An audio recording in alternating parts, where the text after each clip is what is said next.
வீட்டுல வச்சு பராமரிக்க தேவன் ஒருவரை உருவாக்குறாங்க. கரங்களை தூக்கி தாவீது ஒரு பெரிய ராஜா. அந்த ராஜாவை முகம் துறந்துட்டே வரான். உன்னை வைக்க மாட்டேன் பாரு விடுன்னு. அந்த நேரத்துல வனோந்தரம் மட்டும் வெறும் காலோடு ஒரு செருப்பு கூட இடாதபடி மகனுக்கு பயந்து துரத்துகிறதை கண்டு ஸ்தோத்திரம் பர்லாஷ் என்ற ஒருவன் அவரை பராமரிக்கிறான். முதல் ஒரு மகனுக்கு பயந்து தாவீது என்னதான் முடியாது, முகத்தை முடியாது.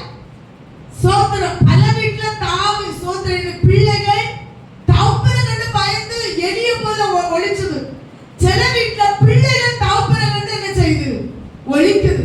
பாருங்க, இவன் தாவீது தன் மகனை கண்டு பயந்து முகத்தை என்ன செய்தான், மூடினான். அடுத்து வெறுங்கால ஒரு செருப்பு கூட போடல, வெறுங்காலால் நடந்து அழுது கொண்டு ஒலிவ மலைக்கு மேல என்ன செய்தான், ராஜாவுக்கு வர தன் மகன் துரத்தின போது தேவன் ஒரு பராமரிப்பை அங்க வச்சு வனாந்திரத்துல தாவீதுக்கு என்னெல்லாம் குடிக்காங்க அங்க சோத்திர யாரு பசில என்ன குடிக்கனா மெத்தை குடுக்கிறான்.